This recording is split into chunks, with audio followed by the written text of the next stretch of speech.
Título de mi charla, vamos a hablar de cloud y vamos a hablar de nube, por supuesto.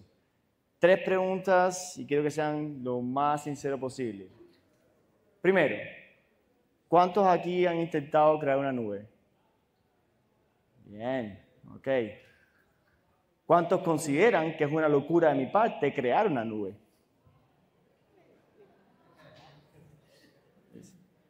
Ahora, la tercera es, ¿cuántos me creen que desde el punto en que al equipo nos dieron los servidores, los bedmeras, los fierros, nos tomó solamente 2 meses armarla? Eso esperaba. Nadie me cree. Perfecto. Bueno, les voy a dar la respuesta corta. Kubernetes. Ahora, les voy a contar un poquito cómo fue que lo hicimos, pero aquí les dejo mi QR por si quieren conectar conmigo, si no han conectado. Y les voy a contar un poquito la historia. Voy a hacerla en 15 minutos rapidito porque me gustaría hacer otras dinámicas también. Así que vamos a ir un poquito rápido, si el clicker lo permite. Ahí está. Listo. Bueno, primero queríamos hacer algo que fuese un poquito más flexible. Tal vez voy a hablar un par de cosas aquí interesantes sobre los proveedores de nubes actuales, pero es la verdad. ¿Okay? Primero, los proveedores actuales no pueden cubrir todo el mercado. Es lógico. O sea, hoy en día, pues las regiones están en lugares específicos. Si vamos a lugares un poquito con lo que llamamos mercados emergentes, AKA, Latinoamérica, parte de Asia, Pacífico y EMEA, no tenemos regiones locales, porque casi todas están en lugares principales como Estados Unidos, digamos, Europa y Asia. Ese es un punto primero. El segundo es la latencia. Como no tenemos regiones locales, cuando estamos utilizando servicios de los proveedores normal, de hecho hay muchos casos en los que hemos estudiado, donde pues en el caso de Ecuador, por ejemplo, tiene que ir todo hasta Miami después de regreso. Si estás en Brasil, pasa lo mismo. Incluso los mismos en Brasil me dicen que es curioso que estando dentro de Brasil, la señal tiene que salir hasta Miami y regresar es más rápido que si lo hacen local. ¿Por qué? Porque tenemos en Latinoamérica tenemos una cosa que no podemos ignorar. Es que la infraestructura no es adecuada. No la tenemos. Tenemos otros problemas que no tenemos, que no tiene tal vez Estados Unidos. Tenemos que lidiar con temas como baja conectividad, apagones, etc. Entonces, todas estas 3 problemáticas que estábamos mirando fue como nuestro aha moment y dijimos, venga, ¿cómo así que en Latinoamérica tenemos tanto talento, estamos creciendo muchísimo, ¿por qué no tenemos una nube acá, local? Pero que no sea privada, porque pues, creo que por ahí hay unas manos levantadas y claro, crear una nube privada, 5 fierros y la levantamos, pero al final nos creamos un trabajo más. ¿Qué tal si tenemos una nube local acá? Y ahí empezó, digamos, esa idea, pero queríamos hacer algo que fuese, primero tenía que ser perimetral, tiene que ser del Edge. Por allá tenemos a Fabricio que habla mucho del Edge. Si quieren conocer más, pueden charlar con él también sobre ese tema. Tiene que ser Edge porque aquí no tenemos tal vez toda la capacidad que tenemos en Estados Unidos o en Europa. Tenemos que lidiar con espacios más pequeños, dar centros de datos tal vez con menos espacio. Esa es una. 2, tiene que ser algo que sea completamente flexible. Yo quiero la posibilidad de que si mañana quiero cambiarle y hacer algo diferente o agregarle servicios, yo no tenga que pedirle permiso a un vendor que me lo haga. Por ahí ya un vendor nuestra idea. Y los otros 2 puntos es asegurarnos de que, uno, tienen que ser 100% open source. No queríamos atarnos a nada. ¿Listo? Y por último, pues la plataforma tiene que tener una generación de baja latencia, como hemos hablado, porque al final la mayoría de los casos que estamos atendiendo son de baja latencia, fintech, bancos, etc. ¿Listo? Aquí les hago la historia corta. Esto es lo que estábamos buscando. ¿Cómo podemos conectar Latinoamérica? Y si se fijan, conectar Latinoamérica no es solamente Latinoamérica, son 2 puntos también aledaños que son importantes. Por supuesto, Norteamérica, Estados Unidos, pero la península ibérica. Si ustedes notan, muchas de las empresas que están acá en Latinoamérica también tienen sucursales o tienen filiales ya sea en España o en Portugal o en UK en algunos casos. Entonces, este es el punto final. Hoy en día ya tenemos Chile, Ecuador y Colombia. Entonces, pues, el punto es seguir expandiendo. ¿Por qué les muestro esto? Porque esto fue lo que logramos hacer en 2 meses, gracias al open source, gracias a Kubernetes. Ahora, les vamos a contar un poquito más rápido cómo lo hicimos. Primero, ¿por qué open source? Pues, obvio. la capacidad de personalizar, pues, para mí open source no es simplemente que, lo tienes el código y ya, sino que puedes mejorarlo, puedes contribuir, puedes agregar valor. Segundo, que lo dijo Scott esta mañana, open source, muchos lo ven tal vez como algo sketchy o que puede ser inseguro, es todo el contrario, es lo más seguro que puedes encontrar, porque ahí son más ojos viendo el código, más ojos mirando qué se puede hacer.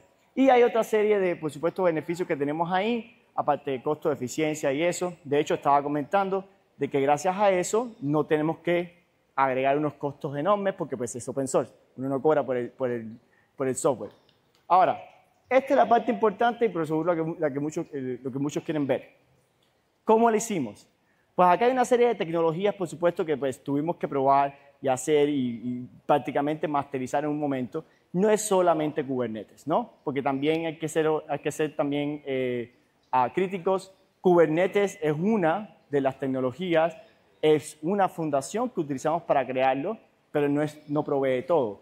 Siempre digo que Kubernetes es ese perfecto manager que sabe dónde tiene que estar todo el mundo, pero realmente no tiene que hacer nada y no es que lo va a hacer todo. Entonces, por ahí lo acompañamos con otras tecnologías. Como pueden ver, tenemos Harvester, que lo implementamos de una forma, pero les voy a contar un poquito el stack de abajo hacia arriba. Porque para llegar a Kubernetes, primero hay que hacer otras cosas, que es la parte oscura, que nadie conoce cómo crear una nube, o por lo menos no todo el mundo. Y primero empezamos con lo que se llama networking. Es esa área que literalmente casi le llamamos Mordor, porque nadie quiere entrar ahí. ¿Por qué? Porque cuando tú te enfrentas a una nube, tú tienes racks, tienes switches, top of the rack, que lo vamos a ver en un segundito, y eso tienes que manejarlo. Para poder llegar ahí, tú tienes que saber cómo hablar con esos servidores. Y ahí es donde viene la tecnología, por ejemplo, MAS, que la usamos para poder provisionar esos servidores. Entonces, cuando a nosotros nos dan un rack de servidores completamente vacíos, MAS es el que se encarga de conectarse, provisionarlo, darle toda la configuración inicial que necesitamos para que entonces podamos provisionar ese cómputo y agregarlo a la nube. Entonces, esas son las cosas que tal vez no son obvias cuando uno trata de hacer una nube, pero que nos tocó prácticamente lidiar con, y por eso es que les digo que Kubernetes no lo hizo todo, pero nos dio la base para ello. A partir de ahí tenemos otros servicios, otros productos como Harvester, open source 100%, que también nos permite una virtualización suave por encima de esta capa, que a partir de ahí es que logramos entonces crear esa segunda capa de red, que ya no es Mordor, pero sigue siendo cerquita, donde entonces podemos crear lo que se llama las regiones, manejarlas, ahí donde hacemos todo el tema de backup, hacemos todo el tema de disaster recovery, porque pues si tú tienes un workload corriendo en un servidor, quieres asegurarte de que si ese servidor muere, otro servidor va a recogerlo y va a ponerlo bien. Y ahí tenemos, ya lidiamos con storage, con Ceph, etc. Entonces, ¿qué quiero mostrarles aquí? Hay una serie de capas las cuales tienen que ustedes pensar y las capas que estamos lidiando todas envuelven networking. ¿Por qué les digo esto? Si ven un poquito hacia arriba, tenemos WireGuard, tenemos pfSense, MicroVN, o sea, ya son capas de redes, pero ya no son a nivel de bare metal. Ya estamos hablando por encima de Kubernetes. Donde, por ejemplo, pfSense, vamos a decirlo aquí que tenemos al experto en el pfSense, a Manuel, del equipo, donde tal vez no está por encima de Kubernetes, pero trabaja en paralelo. Es como, por ejemplo, nosotros logramos asegurarnos de que nadie puede entrar de una a un servidor o a un contenedor o a un clúster, sino que todo tenga un filtrado, tenga una buena seguridad. Pero entonces arriba de eso está WireGuard. WireGuard nos permite hacer un mesh utilizando una tecnología, primero, muy moderna, segundo, muy lightweight, porque acuérdense que ya vamos por la tercera capa y tenemos que asegurarnos de que no haya latencia en esas capas, de que pues, los saltos sean lo menores posible. Y por último tenemos MicroVN, que es como tú haces también una especie de overlay de redes antes de llegar al clúster de Kubernetes, que ahí ya tú lo puedes hacer con Cilium o Calico, el que ustedes quieran. ¿Listo? Entonces, ¿qué quiero dejarle con esta charla bien técnica? Y si me estoy yendo muy técnico, cualquier cosa me pueden llamar después para explicarlo. Pero lo que quiero dejarles enseñanza es que para hacer un cloud, probablemente la mayor parte se la van a estar utilizando en las redes. Es la mayor parte. El resto es bastante manejable, pero la red es lo que más van a estar enfrentando a diferentes capas. Ya después vas a lidiar con otras cosas como, bueno, cómo vas a hacer la observabilidad, pues ya estábamos hablando de Grafana, Prometheus, por ahí estaban comentando sobre ello. Entonces, pues, digamos que son temas muy comunes. Y a la derecha mía, a la izquierda de ustedes, le pueden ver como una especie de arquitectura básica de cómo funciona todo ese provisionamiento. Tiene que haber puesto un command center de más que permite que se provisione todo este stack tecnológico. Ahora, ¿por qué les digo que prácticamente en 2 meses logramos todo? Es porque logramos automatizarlo. Al estar automatizado, prácticamente nos toma ya hoy en día 1 día o 2 máximo levantar todo esto, porque una vez que el servidor lo provisiona más, viene con todo lo que necesita. Aquí está la arquitectura que le estaba comentando ya dentro de un centro de datos. ¿Cuántos aquí han entrado a un centro de datos? Eso es como Disney, ¿verdad? Uno entra, es Disney. A mí, eso es Disney.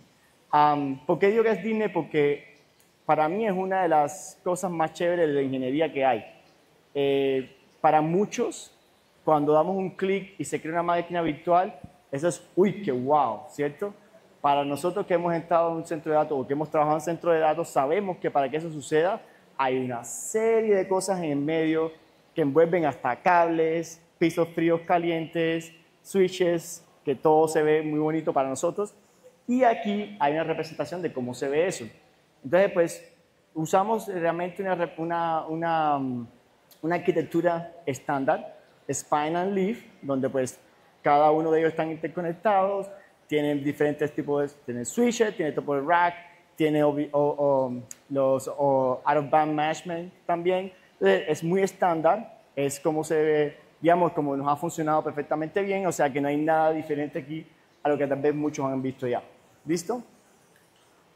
Ahora, este es, digamos que la curva de aprendizaje que hemos tenido. Temas muy interesantes y que aquí lo quiero comentar muy bien porque pues esta es la diferencia grande de por qué los hyperscalers son muy buenos en Estados Unidos y en Latinoamérica y en Europa, pero acá hay ciertas fricciones y es que tienen que lidiar con estas cosas. Por ejemplo, suministro eléctrico. No en toda Latinoamérica tenemos el mismo suministro eléctrico, no todos tenemos el mismo costo, no todos sacamos la electricidad de la misma forma. En Estados Unidos puede ser bastante estándar. Puedes ver que hay un estándar bastante claro de ahí, igual que en Europa, pero acá es completamente diferente. Entonces, lo que funciona en Ecuador puede que no funcione en Colombia, puede que no funcione en El Salvador, puede que no funcione en Chile. Entonces, lo otro es la calidad del internet completamente variable. Tienes que lidiar con que puede que estés en un centro de datos donde te puedan dar enlaces de 1 giga, como puede que estés en uno que te den 20 gigas, como puede que literalmente no tengas 1 giga para un enlace en un servidor. Para aquellos que no entienden qué significa eso, imagínense que ustedes cuando navegan dentro de AWS y mandan un paquete de un lado a otro, eso va por unos enlaces que van al servidor, el servidor al router, al internet y regresan.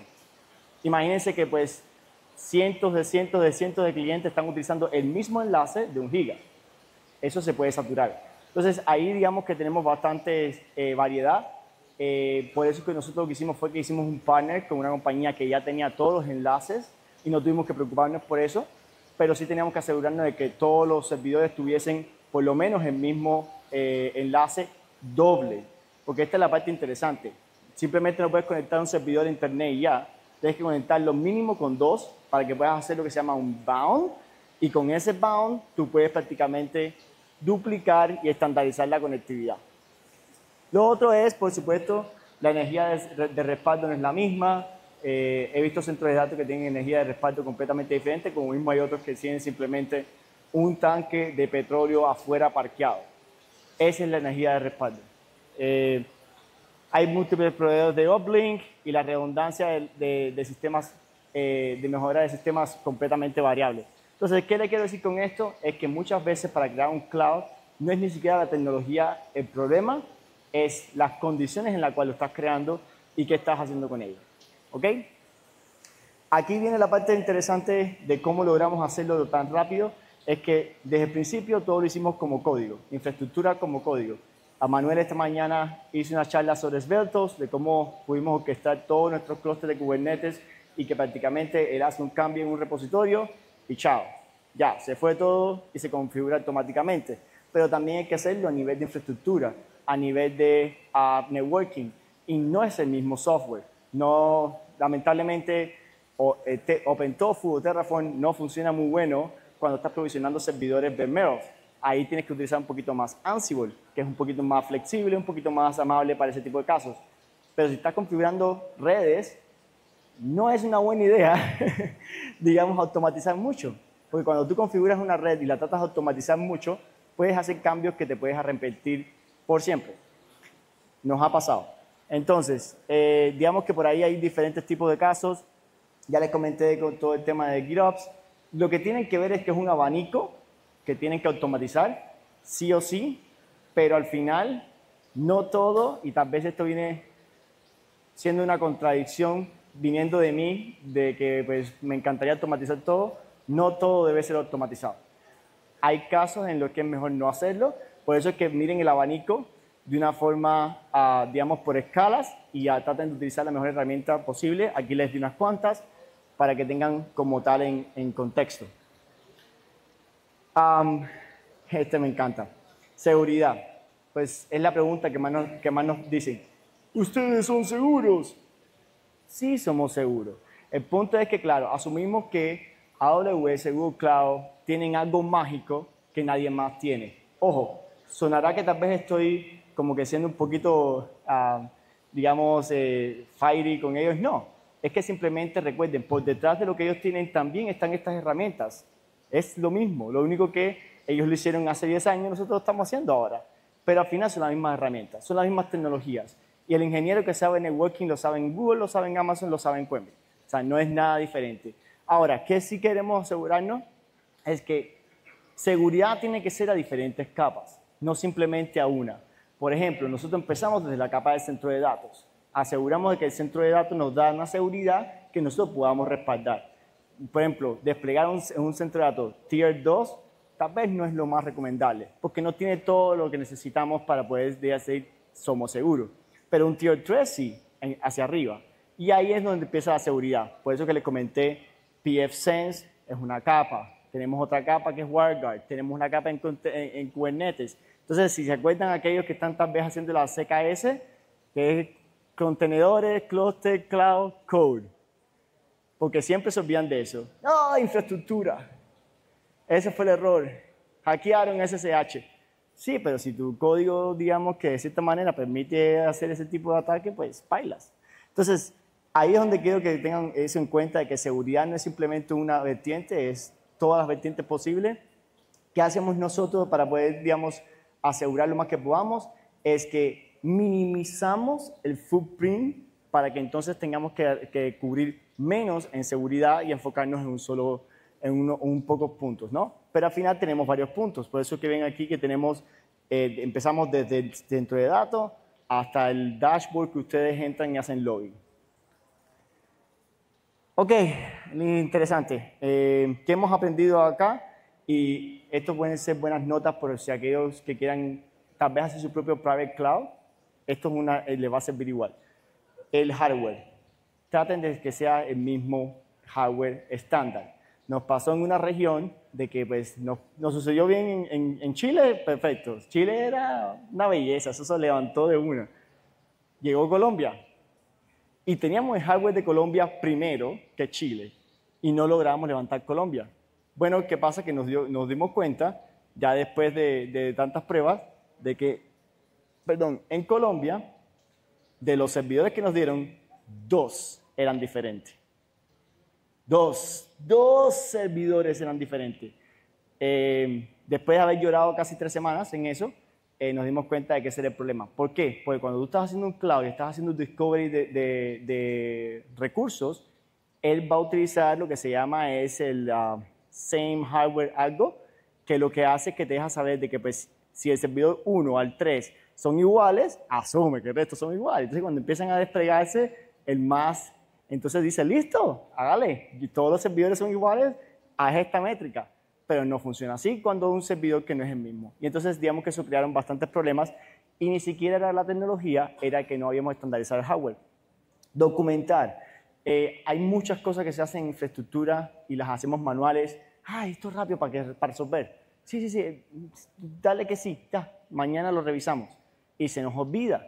Y recuerden, la idea es, cuando están haciendo un cloud, que sea como un copy and paste. Clonaron, que funcione de la misma manera.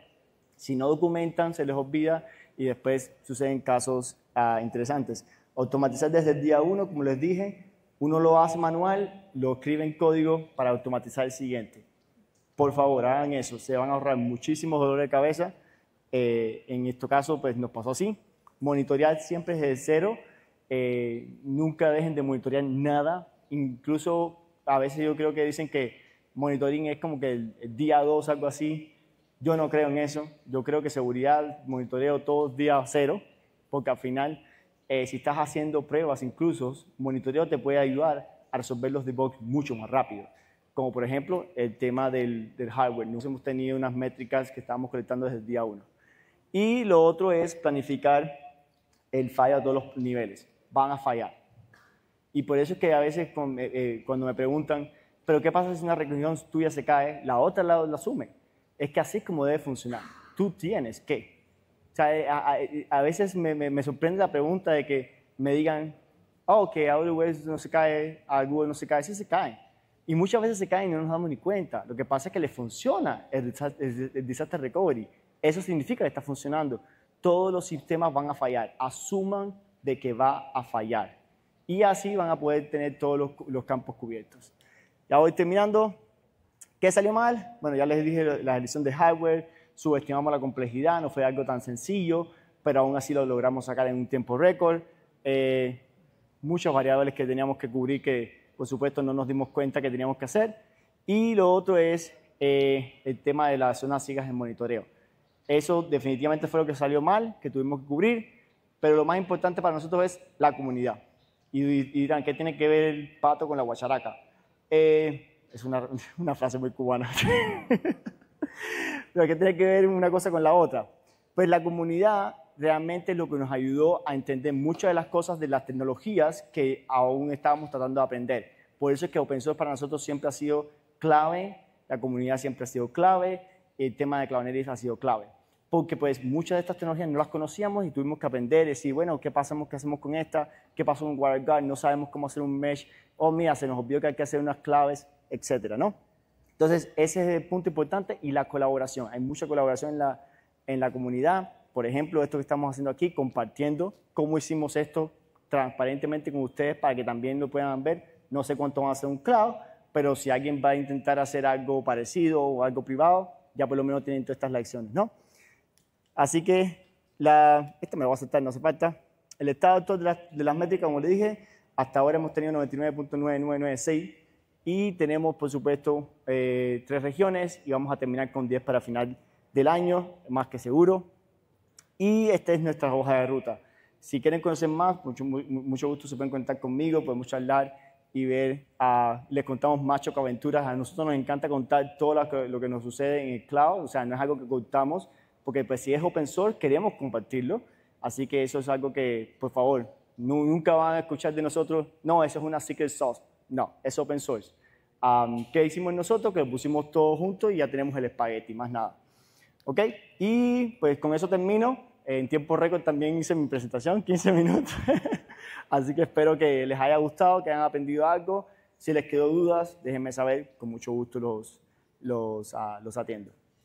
Hardware, usamos Dell R, ¿qué? ¿Es de la serie R750? Sí, tenemos R750. Lo bueno de esto, del open source y usar este tipo de herramientas, es que puedes reciclar mucho hardware que pues pueden recuperar vida. Que en otros casos de otros hiperconvergentes como VMware o Nutanix o no sé, otros que hay por ahí, que están casados en un solo específico hardware y que no puedes moverte, o sea, eso cuesta más plata, tienes que subir el CAPEX, mientras que con esto tú puedes recuperar un servidor. Hay servidores que tú dices, no, ya tienes 5 años, están perfectamente bien. Tú le haces un refresh de la RAM, que es usualmente lo que más se quema, y del resto quedan nuevos. O sea, literal. Para los que no escucharon, lo que dice Manuel es cierto. O sea, no es que porque si los hardware no son iguales no pueden funcionar. No, simplemente que los agrupas separados. Los que son iguales en una familia que se llama, no sé, ABC, y los que son de otro grupo, el grupo XYZ, que de hecho es lo que hace AWS con los A1, C3. Eso no es nada más y nada menos que agruparlo por familia. Más nada. Listo. Ok. Muchas gracias.